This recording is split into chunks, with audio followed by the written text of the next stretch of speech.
اعوذ باللہ من الشیطان الرجیم بسم اللہ الرحمن الرحیم سورہ احزاب آیت نمبر انشاءاللہ 61 سے آج پڑھیں گے۔ آج صورت ہماری مکمل ہو جائے گی۔ دیکھیں، اللہم صلی علی سیدنا محمد وعلی آل سیدنا محمد وبارک وسلم۔ اعوذ باللہ من الشیطان الرجیم بسم اللہ الرحمن الرحیم۔ ملعونین، ان پر ہر طرف سے لعنت کی گئی، اینما ثقفوا، جہاں کہیں بھی تم انہیں پاؤ، اخذوا، انہیں پکڑو، وقتلوا، اور انہیں قتل کرو، تقتیلا، یعنی اچھی طریقے سے ان کو مار دو، ختم کر دو۔ بات پیچھے ہی چل رہی تھی، تھوڑا پیچھے سے اب بتا دیتی ہوں۔ کل کے سبق میں ہم نے پڑھا تھا کہ مدینہ میں کچھ ایسے لوگ تھے کہ جو فساد پھیلاتے تھے، اور وہ منافقین تھے۔ منافقین اور یہودی مراد ہیں، منافقین اور یہودی تھے، جس کا ذکر اللہ پاک نے پچھلی آیت میں بھی کیا ہے۔ یعنی وہ ایسے لوگ تھے کہ ایک تو وہ بے حیائی پھیلاتے تھے، مسلمان عورتوں کو تنگ بھی کیا کرتے تھے۔ دوسری بات یہ تھی کہ وہ اللہ کے دین کو نیچا کرنے کی کوشش کرتے تھے۔ یعنی آپ علیہ السلام اگر کسی جگہ کوئی دستہ بیچتے تھے، فوج بیچتے تھے، تو وہ اسی کے پیچھے، اس کی خبروں کی تحقیق میں پیچھے پڑے رہتے تھے، اور پھر جھوٹی خبریں اپنی طرف سے پھیلاتے تھے۔ کبھی تو کہتے تھے کہ اس فوج کو شکست ہو گئی، اور کبھی کہتے تھے کہ مطلب انہوں نے مال غنیمت حاصل نہیں کیا۔ بہرحال جھوٹی خبریں پھیلاتے رہتے تھے۔ تو اللہ پاک نے ان کے بارے میں حکم دیا کہ ملعونین، یہ ایسے لوگ ہیں کہ ان پر اللہ کی طرف سے لعنت ہے۔ اینما ثقفوا، اے میرے حبیب، جہاں کہیں بھی یہ منافقین پائے جائیں، اخذوا، انہیں پکڑو، یہود جہاں کہیں بھی ہو انہیں پکڑو، وقتلوا تقتیلا، اور انہیں قتل کرو۔ یہودیوں کے بارے میں تو ہم پڑھ کر آئے ہیں کہ وہ جو قبیلہ مدینہ منورہ میں رہ گیا تھا، یعنی بنو قریظہ والے، آپ سب کو میں نے واقعہ سنایا تھا تفصیلاً، کہ ان کے بارے میں بھی اللہ کا یہی حکم تھا کہ ان سب کے جوانوں کو قتل کر دیا گیا تھا، اور ان کی جو بیٹیاں تھیں، لڑکیاں تھیں، ان کو مطلب یعنی قید مطلب کر لیا گیا تھا۔ جہاں تک منافقین کی بات ہے تو آپ صلی اللہ علیہ وسلم کو اللہ پاک نے حکم بھی دیا تھا کہ انہیں کیا کرو، انہیں قتل کرو، لیکن اس کے باوجود آپ صلی اللہ علیہ وسلم نے انہیں معاف کیا۔ کیوں معاف کیا؟ آپ صلی اللہ علیہ وسلم کی عادت مبارکہ تھی، اللہ کی طرف سے اگر سخت حکم بھی آتا تو آپ بعض اوقات آپ صلی اللہ علیہ وسلم ان کی تکالیف، یعنی ان کی اذیتیں برداشت تو کرتے تھے، لیکن انہیں معاف فرماتے تھے۔ اور اس وجہ سے معاف کیا کہ ایسا نہ ہو کہ مسلمان، یعنی جو لوگ کمزور ہیں ایمان میں، وہ یہ نہ سمجھے کہ محمد اپنے ہی بندوں کو مار رہا ہے۔ تو اس لیے اللہ کے پیغمبر صلی اللہ علیہ وسلم ان کو درگزر فرماتے تھے۔ فرمایا کہ سنت اللہ، یہی اللہ کا طریقہ ہے، فی الذین خلو من قبلکم، جو لوگ تم سے پہلے گزرے ہیں۔ یعنی آپ صلی اللہ علیہ وسلم کو مطلب اس چیز کی تلقین دی گئی ہے کہ میرے حبیب، آپ سے پہلے جتنے بھی پیغمبر گزرے ہیں، ان سب پیغمبروں کا بھی یہی طریقہ رہا ہے کہ انہیں جو بھی مطلب فسادی ہوتے تھے ان کو وہ پکڑ لیتے تھے، اور انہیں وہ کیا کر لیتے تھے، وہ قتل کرتے تھے۔ تو اس لیے آپ بھی اسی طریقے کو فالو کریں۔ وَلَن تَجِدَ لِسُنَّتِ اللَّهِ تَبْدِيلًا، اور ہرگز آپ نہیں پائیں گے اللہ کے اس طریقے کو، اللہ کے سنت کو تبدیل۔ يَسْأَلُوكَ النَّاسُ عَنِ السَّاعَةِ، اگلی آیت میں بیان کیا گیا ہے کہ یہ جو لوگ ہیں آپ سے وقتاً فوقتاً قیامت کے بارے میں سوال کرتے ہیں کہ قیامت کب آئے گی۔ قل، آپ صلی اللہ علیہ وسلم فرما دیجئے، انما علمها عند اللہ، قیامت کا علم اللہ کے علاوہ اور کسی کے پاس بھی نہیں ہے۔ وما یدریک، اور کون سی چیز ہے جو ما یدریک، یعنی جب اللہ نے انہیں بتا دیا تو کون سی چیز آپ کو بتا سکتی ہے کہ لعل الساعۃ، ہو سکتا ہے کہ قیامت تکون قریبا، وہ بہت قریب ہو۔ تو دیکھیے، دنیا میں کچھ ایسی چیزیں ہیں نا کہ اس کا علم اللہ پاک نے نہ تو کسی نبی کو دیا ہے، نہ کسی ولی کو دیا ہے۔ انہی میں سے ایک چیز جو ہے وہ قیامت ہے۔ مشرکین مکہ نے، حتیٰ کہ یہودیوں نے بھی، انہیں معلوم بھی تھا اس بات کے بارے میں، علم بھی تھا کہ مطلب قیامت کا علم تورات اور انجیل میں بھی اللہ پاک نے قیامت کا کوئی تعین نہیں کیا، پھر بھی آپ صلی اللہ علیہ وسلم سے بطور استہزاء اس طرح کے سوالات کرتے تھے، اور یہودی ان کے دلوں میں بغض تھا، حسد، دشمنی تھی۔ اس وجہ سے اللہ کے پیغمبر صلی اللہ علیہ وسلم سے اس طرح کے سوالات کرتے تھے کہ قیامت کب قائم ہوگی۔ تو اللہ پاک نے صرف یہاں پر نہیں، کئی مقامات پر یہی حکم دیا ہے کہ قیامت ایک ایسی چیز ہے کہ اس کا علم سوائے اللہ کے کسی کے پاس بھی نہیں ہے۔ ہاں اتنی بات ضرور ہے، حدیث مبارکہ میں آتا ہے کہ آپ صلی اللہ علیہ وسلم نے قیامت کی کچھ علامات متعین کی ہیں، یعنی اگر قیامت بہت قریب ہے تو ان کی کچھ علامات ہیں۔ ان علامات میں سے سب سے بڑی علامت آپ صلی اللہ علیہ وسلم کا دنیا میں آنا ہے، اس لیے کہ آپ تمام پیغمبروں میں سے آخری نبی تھے۔ آپ کا دنیا میں آنا، نبوت کا اظہار کرنا، آخری قرآن کو کتاب جو اللہ کی ہے اس کو لے کر آنا، اس دین کو لے کر آنا، یہ سب سے بڑی علامت ہے کہ انسان ہم سب کے قریب جو ہے وہ قیامت بہت زیادہ ہے۔ اسی طرح اور بھی کچھ علامات ہیں، لیکن اللہ کے حبیب صلی اللہ علیہ وسلم نے ارشاد فرمایا صحابہ کے مجمع میں کہ میں اور قیامت، یعنی دونوں انگلیوں کی طرف اشارہ کر کے فرمایا کہ میں اور قیامت اس طرح ہیں، جیسے یہ دونوں انگلیاں جڑی ہوئی ہے اور درمیان میں فاصلہ بہت کم ہے، تو اسی طرح میرے بعد کسی نبی نے نہیں آنا، میری امت کے بعد کسی امت نے نہیں آنا، میرے امت کے بعد فوراً اللہ پاک بتاؤ کس چیز کو وقوع کریں گے؟ قیامت کو وقوع کریں گے۔ آپ صلی اللہ علیہ وسلم کو دنیا سے گئے ہوئے کافی ٹائم ہو گیا ہے، تو اگر آپ علیہ السلام اپنی حیات میں ایسی بات ارشاد فرماتے تھے تو آپ خود سوچیں اب قیامت ہمارے اور کتنے قریب ہو چکا ہوگا۔ بہرحال اس کی کچھ بہت بڑی بڑی نشانیاں بھی ہیں، بڑی بڑی علامات بھی ہے، جو حدیث کی کتابوں میں اور قرآن میں اللہ پاک نے وقتاً فوقتاً ان کو ذکر کیا ہے۔ لیکن قیامت کی نشانیوں میں سے ایک بہت بڑی نشانی یہ بھی ہے کہ لوگوں کا ایمان کمزور ہو جائے گا، جیسے آپ کو پتہ ہے آج کل ہم بے حیائی عروج پر ہو جائے گی، وہ بھی آپ کو پتہ ہے کہ آج کل بے حیائی عروج پر ہے۔ سود کا جو نظام ہے وہ بہت بڑھ جائے گا، اتنا بڑھ جائے گا کہ کوئی بندہ اس سے بچنا بھی چاہے تو وہ بچ نہیں سکے گا۔ جیسے آپ کو پتہ ہے ہم سب اس چیز میں مبتلا ہے، ہم بچنا بھی چاہیں تو ہم اس سے بچ نہیں سکتے۔ اور اسی طرح ساتھ ساتھ فرائض جو ہے اس میں کوتاہی ہو جائے گی، فرائض میں وقتاً فوقتاً آپ سب کو پتہ ہے کہ کوتاہی ہو رہی ہے۔ تو یہی سوالات اس وقت منافقین نے بھی بطور استہزاء اللہ کے پیغمبر سے کیے، یہودیوں نے بھی بطور عداوت آپ علیہ السلام سے یہ سوالات کیے۔ آپ صلی اللہ علیہ وسلم نے فرمایا انما علمها عند اللہ، قیامت کا جو علم ہے وہ اللہ کے علاوہ اور کسی کو بھی نہیں ہے۔ یعنی اس کا مطلب یہ نہیں کہ قیامت بہت دور ہے، قیامت ہے تو قریب، لیکن وہ کب کس ٹائم آئے گی اس کے وقوع کا اللہ کے علاوہ اور نہ تو کسی نبی کو معلوم ہے نہ کسی ولی کو معلوم ہے۔ اور فرمایا گیا ہے کہ وما یدریک، اے پوچھنے والوں تمہیں کیا خبر، لعل الساعۃ تکون قریبا، کہ قیامت تمہارے کتنے قریب ہے۔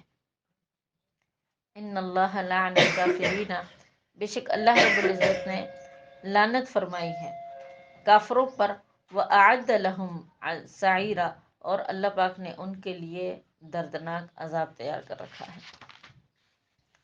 خالدین فیہا، وہ اس آگ میں ہمیشہ رہیں گے۔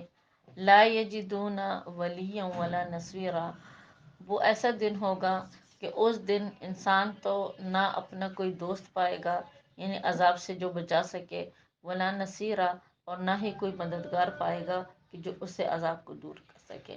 قیامت کے منظر کو اللہ رب العزت نے قرآن کے مختلف آیات میں مختلف طریقوں سے بیان کیا ہے۔ آخری صورت کی یعنی آخری پارے کی ایک آیت ہے جس میں اللہ پاک نے قیامت کا منظر کچھ اس الفاظ میں بیان کیا ہے کہ یوم یفر المرء من ابیہ و امہ و اخیہ و صاحبتہ و بنیہ، قیامت کا منظر اس طریقے سے ہوگا، وہ دن ایسا ہوگا کہ اس دن ہر انسان ایک دوسرے سے بھاگے گا، بیوی اپنے شوہر سے بھاگے گی، شوہر اپنی بیوی سے بھاگے گا، اولاد اپنے ماں باپ سے بھاگے گی، ماں باپ اپنے اولاد سے بھاگیں گے، اور اسی طرح یعنی جتنے بھی رشتے ہیں وہ تمام رشتے ایک دوسرے سے دور جانے کے خواہش مند اور طلبگار ہوں گے۔ اسی چیز کو یہاں پر بھی اللہ پاک نے بیان کیا ہے کہ وہ ایسا دن ہے کہ لا یجدون ولیا ولا نصیرا، کہ اس دن نہ تو تم اپنا کوئی دوست پاؤ گے اور نہ ہی مطلب کوئی مددگار پاؤ گے۔ کیا مطلب؟ یعنی ایسا کوئی بھی قیامت کے دن نہیں ہوگا جو تمہیں عذاب سے بچا سکے، اور نہ ہی کوئی ایسا بندہ ہوگا جو تم سے تمہارے عذاب کو کیا کر سکے، دور کر سکے۔ ہاں، ایمان کا رشتہ ایسا ہوتا ہے، ایمان کا تعلق ایسا ہوتا ہے، یہ تعلق قیامت کے اس ہولناک احوال میں بھی ہمیں نفع دے گا۔ اسی وجہ سے حدیث پاک میں آتا ہے کہ اللہ کے پیغمبر صلی اللہ علیہ وسلم نے ارشاد فرمایا کہ اپنی اولاد میں سے کسی بندے کو حافظ قرآن ضرور بناؤ، اپنی اولاد میں سے کسی ایک بچے کو عالم دین ضرور بناؤ، اس لیے کہ دیکھیں جو حافظ قرآن ہوتے ہیں وہ اپنے ماں باپ کے حق میں سفارش کریں، ان کی سفارش اللہ پاک قبول کریں گے۔ ان کی یعنی وضاحت ہمیں حدیث مبارکہ سے ملتی ہے۔ اسی طرح جو عالم دین ہوتا ہے، جس بچے نے دین کا علم سیکھا ہوا ہوتا ہے، کہتے اس کو بھی قیامت کے دن پورا پورا حق دیا جائے گا کہ وہ اپنے والدین کی اگر سفارش کرنا چاہے تو وہ کر سکتا ہے۔ تو بہرحال دنیا میں ہم اپنے اولادوں کو سکھاتے تو بہت کچھ ہے، لیکن دنیا کے ساتھ ساتھ آپ لوگ دین کو بھی لے کے چلے، اس دن کی اور آخرت کی فکر بھی ضرور کرے۔ چلے اگر ہم خود کچھ نہ کر سکے تو اپنی اولاد کو ضرور اس لائن پر لگانے کی کوشش کرے، اس نیت سے کہ اللہ اس بچے کو قیامت کے دن ہمارے لیے سفارش کا باعث بنا دے، ہمارے حق میں اس کو خیر بنا دے۔ یقول یوم تقلب وجوہہم فی النار، قیامت کے بارے میں مزید قرآن کی آیات ہے کہ وہ ایسا دن ہوگا کہ اس دن انسان کے چہرے کو آگ کے اندر الٹ پلٹ کیا جائے گا۔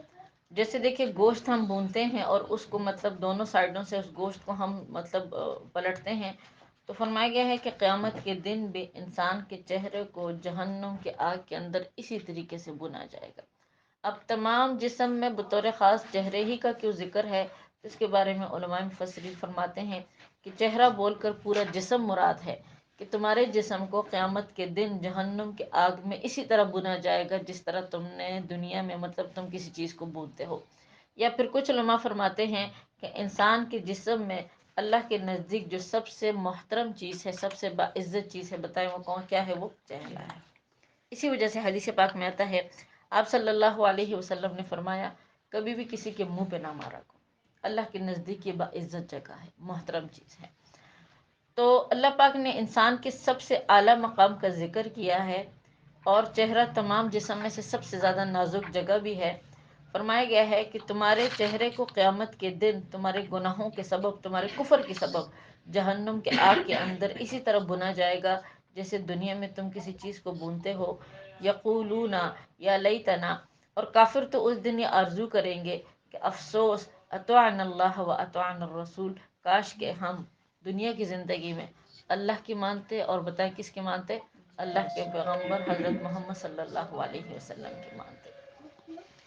تو بہرحال یہ آیت تو ہے تو کافروں کے بارے میں، لیکن دیکھیں حدیث پاک میں آتا ہے کہ آپ صلی اللہ علیہ وسلم نے ارشاد فرمایا کہ قیامت کے دن ایمان والے جو ہوں گے، یعنی جو مسلمان ہوں گے، وہ بھی جو اوقات انہوں نے زندگی میں ضائع کیے، اپنی دنیا کی زندگی میں جو لمحات انہوں نے ضائع کیے فضولیات میں، لغویات میں، کہتے قیامت کے دن انسان ان لمحات پر بے انتہا شرمندہ ہوگا اور افسوس کرے گا۔ حتیٰ کہ دیکھیے قرآن کی ایک دوسری جگہ پر تو رب کریم کا ارشاد ہے کہ انسان کہے گا کہ یا اللہ ایک دفعہ مجھے دنیا میں بھیج دیں، ایک دفعہ مجھے دنیا میں بھیج دیں تاکہ میں کیا کروں، میں اعمال صالحہ کر سکوں۔ تو بہرحال اس دن کے آنے سے پہلے دیکھیں ہم سب کو اپنی زندگی کو غنیمت سمجھنا چاہیے۔ حدیث پاک میں بھی اللہ کے حبیب صلی اللہ علیہ وسلم کا ارشاد ہے کہ 5 چیزوں سے پہلے غنیمت سمجھو۔ اس میں سے پہلی چیز انسان کو، انسان کی جو زندگی ہے نا، یہ بتلائی گئی ہے۔ زندگی یعنی جو ہمیں ملی ہوئی ہے، یہ اللہ کی ایک بہت بڑی نعمت ہے۔ آپ صلی اللہ علیہ وسلم نے فرمایا موت سے پہلے اپنی زندگی کو غنیمت سمجھو۔ اپنی زندگی میں تم جتنا اللہ کو راضی کر سکتے ہو، نیک اعمال کر سکتے ہو، کرنے کی کوشش کرو، چاہے تمہیں ایک مرتبہ سبحان اللہ ہی کیوں نہ کہنا پڑے۔ یعنی کوئی بھی جو نیکی ہے نا، اس کو حقیر نہ سمجھا کرے کہ بھئی چھوٹی چھوٹی نیکیوں کا کیا فائدہ، ہر نیکی کا بہت فائدہ ہوگا قیامت کے دن، ہر سنت کا بہت فائدہ ہوگا۔ اسی طرح دیکھیں حدیث پاک میں اللہ کے حبیب صلی اللہ علیہ وسلم نے کیا فرمایا کہ زندگی کو موت سے پہلے غنیمت سمجھو، اپنی صحت کو بیماری سے پہلے غنیمت سمجھو، اس لیے کہ بعض بیماریاں ایسی ہوتی ہیں جو انسان کو بالکل عاجز کر کے رکھ دیتی ہیں، ہم کچھ کرنا بھی چاہے تو بعض اوقات نہیں کر پاتے۔ فرمایا گیا ہے کہ اللہ نے اگر تمہیں کروانے کی صلاحیت دی ہے، تم خود کماتے ہو، تو اس کمانے کی صلاحیت کو تم یعنی فوقیت دو، اس سے پہلے کہ تمہارے اوپر ایسا نام آ جائے کہ تم خود کما بھی نہ سکو اور تم خود کچھ کر بھی نہ سکو۔ تو بہرحال ان چیزوں کا تذکرہ رب کریم نے اور اللہ کے حبیب صلی اللہ علیہ وسلم نے وقتاً فوقتاً حدیث میں بھی کیا ہے۔ قرآن کی آیت سے ایک تو یہ بات معلوم ہو گئی کہ اطاعن اللہ، اللہ کے مانو، دوسری ساتھ ساتھ متصلاً فرما دیا کہ اطاعن الرسول، اللہ کے رسول کی بھی ساتھ ساتھ کیا کرو تم، اطاعت کرو۔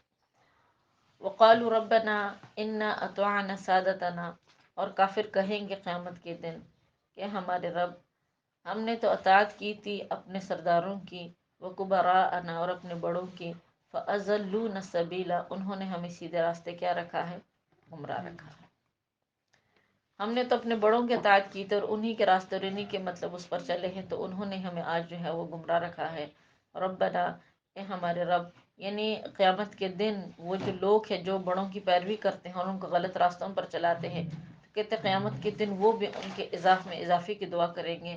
ربنا، اے ہمارے رب، آتہم ضعفین، اللہ تو ان کو مزید عذاب دے دے، وَأَلْعَنْهُمْ لَعْنًا كَبِيرًا، اور یا اللہ تو ان پر لعنت برسا دے، ایک بہت بڑی لعنت۔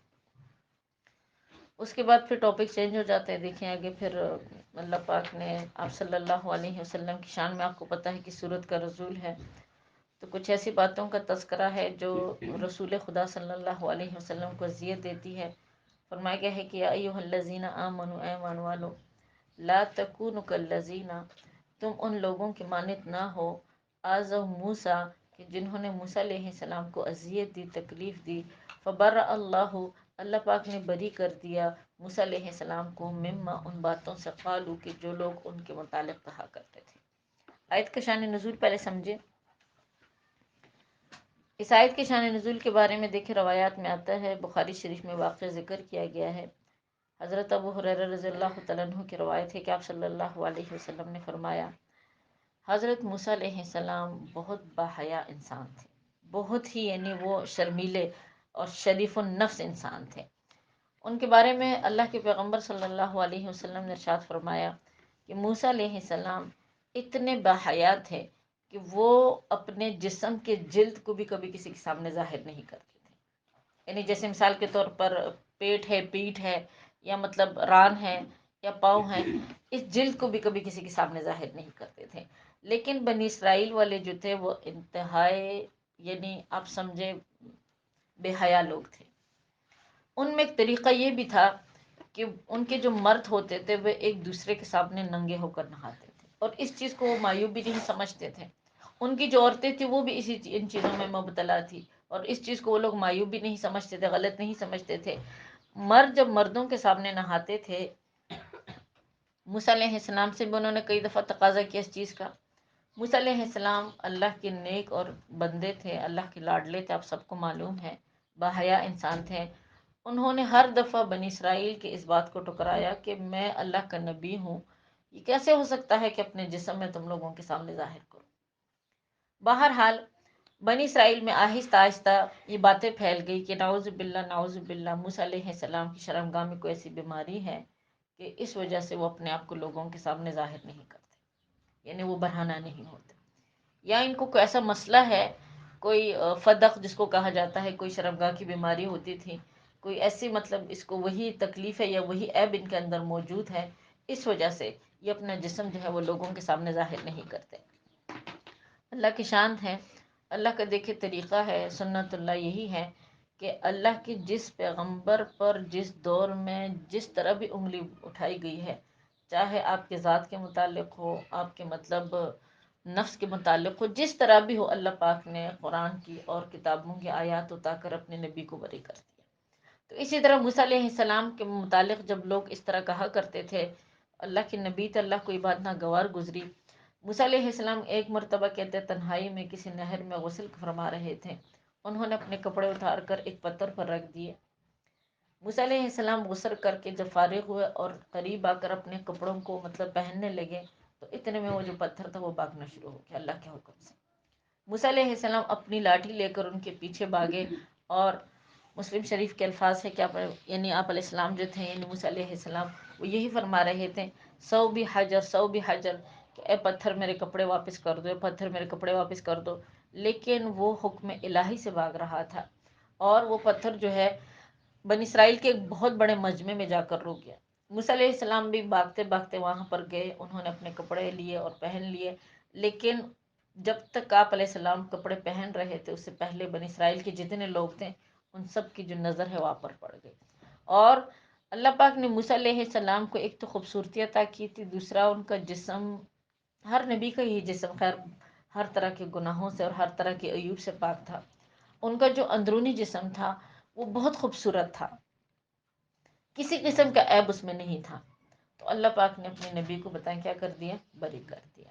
روایات میں آتا ہے موسیٰ علیہ السلام کو اتنا غصہ اس پتھر پر آیا کہ انہوں نے اپنی لاٹھی سے 2-3 ضربیں ماری، جس کی وجہ سے وہ جو پتھر تھا اس میں مطلب دراڑیں پڑ گئی.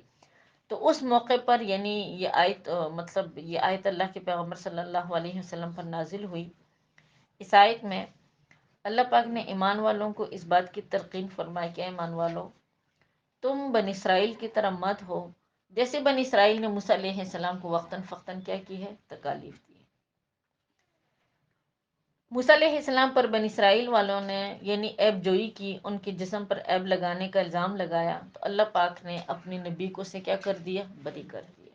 اسی طرح تم جتنے بھی ایوب کی نسبت میرے حبیب صلی اللہ علیہ وسلم کی طرف کرو گے، جیسے میں نے موسیٰ علیہ السلام کو بری کر دیا تھا تمام ایوب سے، میں اپنے حبیب کو بھی تمام ایوب سے کیا کر دوں گا، بری کر دوں گا، پاک صاف کر دوں گا. اور آپ کو پتہ ہے ایسے بہت سارے واقعات پیش آئے. بی بی عائشہ رضی اللہ تعالیٰ عنہ پر جب تہمت لگی تو اللہ پاک نے ان کی برات جو ہے وہ قرآن کے اندر نازل کر دی. بی بی عائشہ بھی تو آپ کی عزت تھی نا، آپ صلی اللہ علیہ وسلم کی عزت تھی. جب لوگوں نے، منافقین نے آپ پر مطلب غلط تہمت لگائی تو پھر اللہ پاک نے ان کو بری کر دیا. اور اسی طرح مطلب متعدد واقعات ہیں کہ جب بھی ایسا معاملہ پیش آیا تو اللہ پاک نے اپنے حبیب صلی اللہ علیہ وسلم کو تمام چیزوں سے کیا کر دیا، بری کر دیا. اور کچھ فرماتے ہیں کچھ علماء کہ یہاں پر جو ذکر کیا گیا ہے کہ جن لوگوں نے اذیت دی موسیٰ کو تو موسیٰ علیہ السلام کو اللہ نے بری کر دیا، یہ قارون کے قصے کی طرف اشارہ ہے. یہ واقعہ تو ویسے تفصیلاً سورہ قصص میں موجود ہے، مختصراً اشارہ میں یہاں پہ دے دیتی ہوں. کہتے قارون جو تھا موسیٰ علیہ السلام سے عداوت رکھتا تھا، دشمنی رکھتا تھا. تو اس نے کیا کیا، اس نے ایک عورت کو جو بہت ہی خوبصورت تھی بنی اسرائیل والوں میں، اس کو کافی ساری مطلب جیسے اجرت دی، پیسے دیے، اور اسے کہا کہ بڑے مجمع میں تم موسیٰ پر الزام لگانا کہ موسیٰ علیہ السلام نے نعوذ باللہ میرے ساتھ زنا کیا ہے، بدکاری کی. تو اسی طرح کہتے اس عورت نے کیا، لیکن اس عورت نے واپس، واقعہ تفصیلاً ہے، خیر اتنی تفصیلات تو نہیں لیکن مختصراً بتا دیتی ہوں. اسی مجمع میں اسی عورت نے موسیٰ علیہ السلام کے حق میں گواہی دی کہ موسیٰ علیہ السلام نے ایسا کچھ نہیں کیا. تو یا تو اس واقعے میں اس کی طرف اشارہ ہے کہ لوگوں نے موسیٰ علیہ السلام کی ذات کو مطلب عیب جو کیا، ان پر الزامات لگائیں، لیکن اللہ پاک نے اسی مجمع میں موسیٰ علیہ السلام کو بتائیں کیا کر دیا، بری کروا دیا. اور کچھ فرماتے ہیں کچھ علماء مفسرین کہ آیت کا جو تعلق ہے یہ حضرت ہارون علیہ السلام کے ذات کے ساتھ ہیں. سورہ مطلب بقرہ کے اندر اس کی تفصیلات بھی آتی ہے، لیکن مطلب ابھی یہاں پر موقع تو نہیں ہے میں بیان کر سکوں. ہارون علیہ السلام کا معاملہ دیکھیں کچھ اس طرح ہوا تھا. ہارون علیہ السلام بھی اللہ کے پیغمبر تھے، حضرت موسیٰ علیہ السلام کے بھائی تھے. جب اللہ رب العزت نے بنی اسرائیل کو ان کے گناہوں کی وجہ سے وادی تی میں بند کر دیا. وادی تی ایک ایسی جگہ تھی یعنی بالکل میدان تھا، نہ کوئی درخت، نہ کوئی سبزہ، نہ کوئی کھانے پینے کا انتظام. جب اس یعنی باغ کے اندر، اس مطلب میدان کے اندر اللہ پاک نے بنی اسرائیل کو بند کر دیا ان کے کسی گناہ کی وجہ سے، تو کافی ٹائم تک یہ بند رہے. وہاں سے وہ نکلنا بھی چاہے تو وہ نہیں نکل پا رہے تھے. تو وہاں پر اللہ کی شان کی وادی تی کے اندر ہی ہارون علیہ السلام کی وفات ہوئی.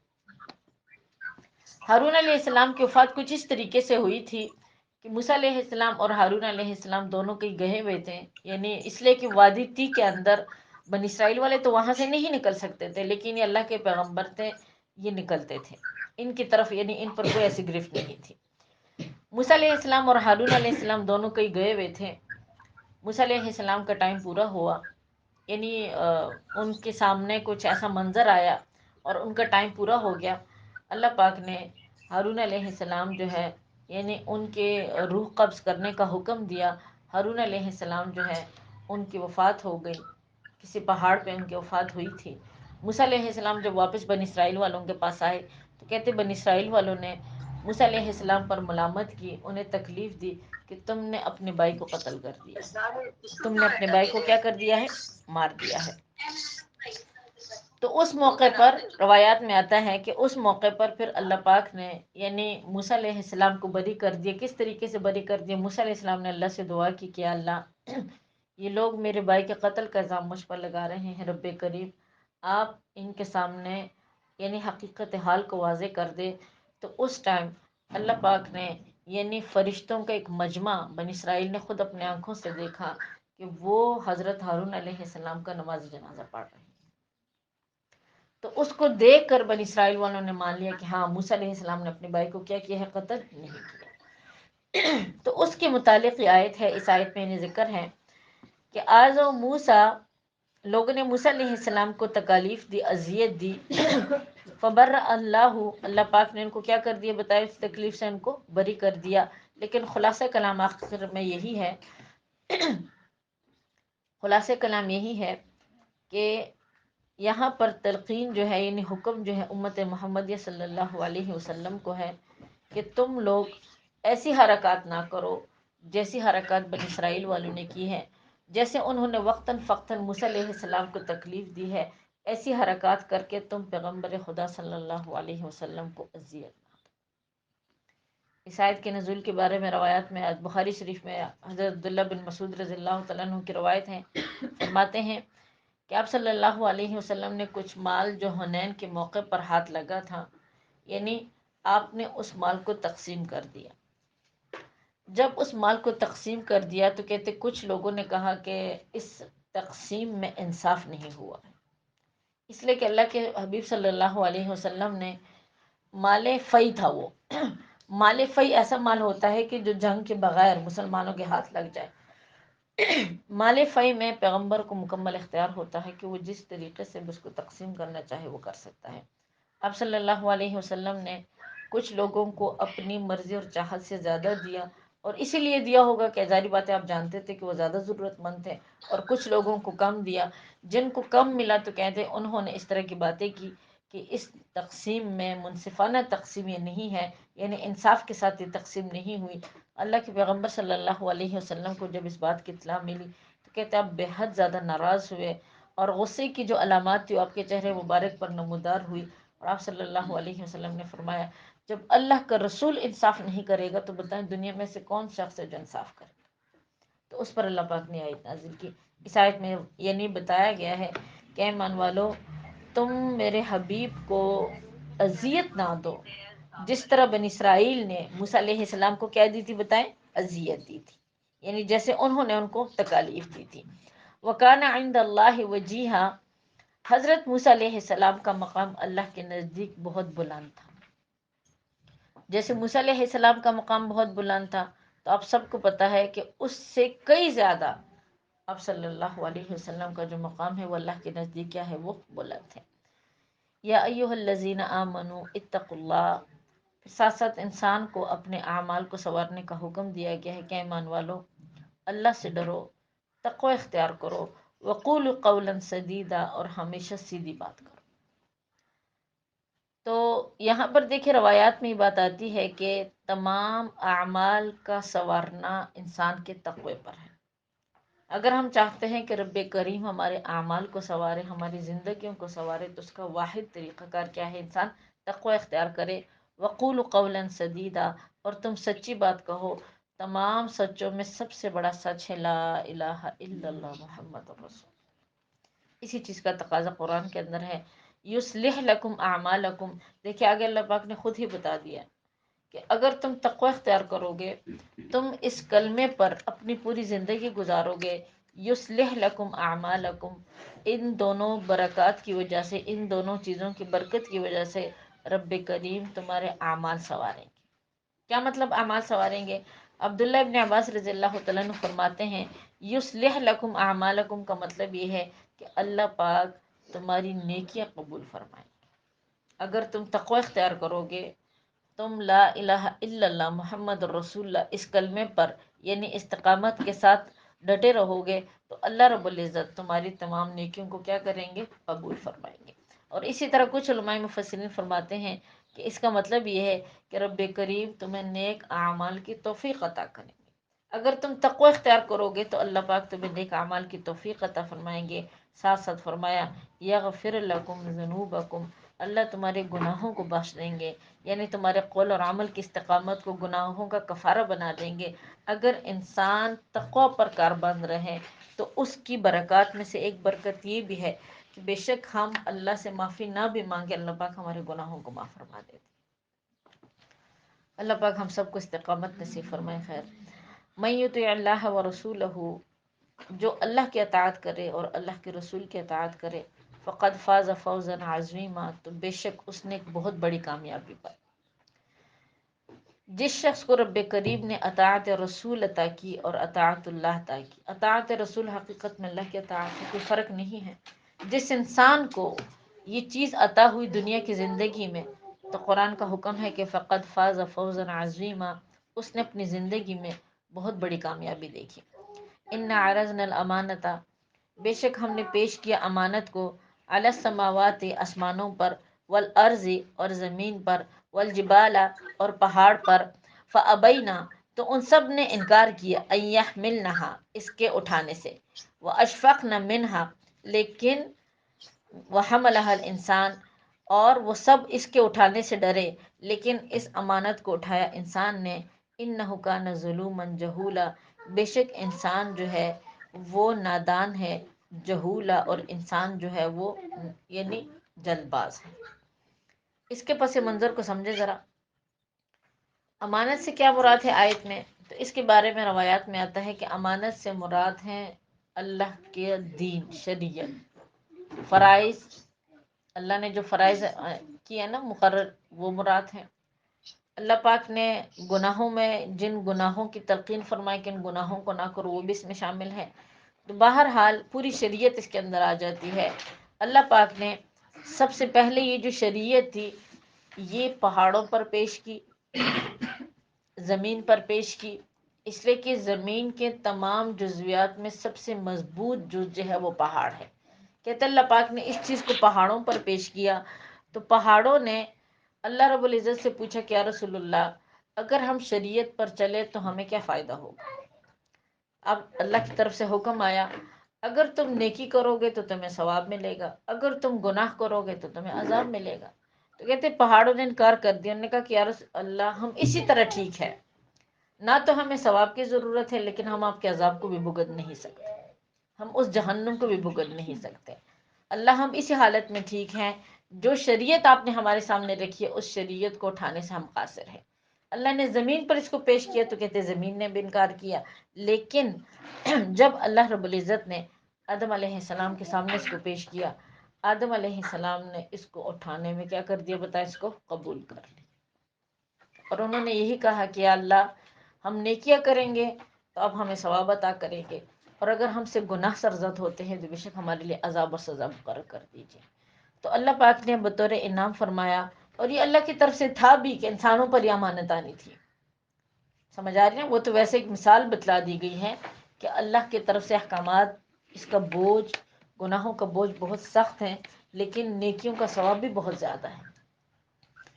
آدم علیہ السلام کو اللہ کا حکم آیا کہ آدم جب تم نے اس امانت کو قبول کر لیا تو ٹھیک ہے، ہم گناہوں سے بچنے کے لیے تمہارے لیے انتظامات بھی کر دیتے ہیں۔ انسان کے جسم میں دیکھ کے سب سے پہلی چیز جو بنی ہے نا، وہ انسان کی شرمگاہ بنی ہے۔ حدیث پاک میں آتا ہے کہ اللہ کے حبیب صلی اللہ علیہ وسلم نے ارشاد فرمایا، اللہ کا فرمان ہے جو انسان اپنی شرمگاہ کی حفاظت کرے گا، اللہ اس کے باقی جسم کے اعضاء کی حفاظت کرے گا، گناہوں سے بچنے کی اس کو توفیق عطا کرے گا۔ تو آدم علیہ السلام کو مخاطب کر کے اللہ رب العزت نے فرمایا کہ ہم نے تمہارے جسم میں جو شرمگاہ بنائی ہے اس کے لیے ہم تمہیں بطور نعمت لباس عطا کرتے ہیں، انہیں لباس کے ذریعے سے تم اپنی شرمگاہ کو کیا کرنا، پوشیدہ رکھنا، ستر میں رکھنا۔ جب اس پہ کسی کی نظر نہیں پڑے گی اور تمہاری کسی کی نظر پر نہیں پڑے گی کسی کی شرمگاہ پہ، تو خواہش نفس سے تم محفوظ رہو گے۔ اور اسی کے ضمن باقی چیزیں، انسان کی زبان ہے، انسان کی آنکھیں ہیں، انسان کے کان ہیں، ہاتھ ہے، پاؤں ہیں، یہ تمام چیزیں دیکھیں ہمارے پاس بطور امانت ہے، اللہ کی امانت ہے۔ ان امانتوں کی حفاظت ہمیں یعنی کرنے کا حکم دیا گیا ہے۔ آنکھوں کی حفاظت کے لیے رب کریم نے پلکیں عطا کر دی کہ اگر غلط چیز دیکھو تمہارے پاس انتظام موجود ہے، اپنی آنکھیں بند کر لو۔ زبان کو غلط استعمال کرنے کے لیے رب کریم نے جبڑے عطا کر دیے کہ اگر یہ زبان غلط مطلب کہیں پہ پھسل جائے تو تم جبڑوں کے ذریعے سے اس کو کیا کر سکتے ہو، اندر بند کر سکتے ہو۔ تو بہرحال جسم کے جتنے اعضاء ہیں رب کریم نے ان کی حفاظت کی ذمہ داری بھی ساتھ ساتھ لے لی۔ اور کچھ روایات میں آتا ہے یہ جو امانت ہے یہ ایک پتھر کی شکل میں رب کریم نے پہاڑوں کے سامنے رکھا، فرشتوں کے سامنے رکھا، اور اسی طرح زمین کے سامنے رکھا۔ تو کہتے سب نے اس کے اٹھانے سے انکار کر دیا، حکم انہوں نے کہا کہ یا اللہ یہ بہت بھاری ہے، اس کے اٹھانے سے ہم قاصر ہیں۔ حضرت آدم علیہ السلام کو رب کریم نے حکم ہی نہیں دیا تھا، آدم علیہ السلام نے فرمایا کہ یا اللہ میں اٹھانے کی طاقت رکھتا ہوں، اگر آپ مجھے حکم دیں۔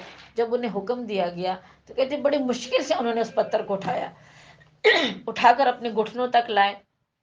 پھر آدم علیہ السلام نے مطلب مزید کہا کہ اللہ میں اس کو مزید بھی اٹھا سکتا ہوں، اٹھا کر کہتے اپنے پیٹ تک لائے۔ اور پھر مزید انہوں نے تیسری دفعہ کہا کہ اللہ میں اس کو مزید بھی اٹھا سکتا ہوں، اٹھا کر یہاں تک اپنے کندھوں تک لائے۔ اللہ کی طرف سے حکم آیا اے آدم جب تک میرے احکامات کو تم اپنے دل دماغ میں مطلب محفوظ رکھو گے، ہمیشہ مطلب اس کو اپنی رسی سمجھو گے جیسے گلے میں رسی ہوتی ہے، تو ہم تمہارے لیے جنت کی ضمانت دیتے ہیں، تمہارے لیے بھی اور تمہاری اولاد کے لیے۔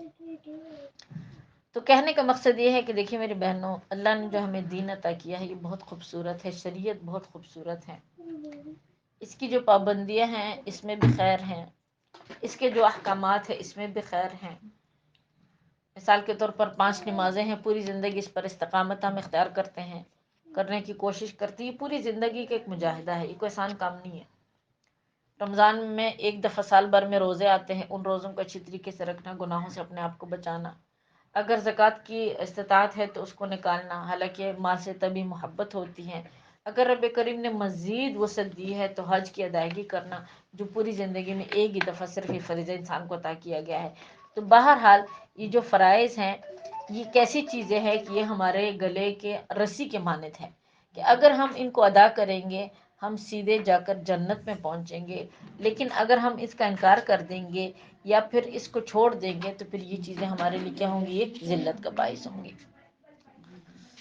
اسی طرح آگے پھر مزید حکم دیا گیا ہے یعذب اللہ المنافقین والمنافقات، اللہ پاک عذاب دیں گے منافق مردوں کو اور منافق عورتوں کو، والمشرکین والمشرکات، اور اللہ پاک عذاب دیں گے مشرک مردوں کو اور مشرک عورتوں کو، ویتوب اللہ علی المؤمنین والمؤمنات، اور رب کریم جو ہے وہ رجوع کریں گے، توبہ قبول فرمائیں گے ایمان والے مردوں کا اور ایمان والی عورتوں کا۔ وکان اللہ غفور الرحیم، بے شک اللہ پاک جو ہے وہ انسان کے گناہوں کو بخشنے والا اور رحم کرنے والا۔ آخر دعوانا الحمدللہ رب العالمین۔ انشاءاللہ یہ صورت مکمل ہو گئی ہے، اللہ پاک اس کو قبول کرے، اس پر جتنے احکامات پڑے ہیں اس پر عمل کرنے کی توفیق عطا کرے۔ دعا کر لیتے ہیں انشاءاللہ۔ آج حدیث کا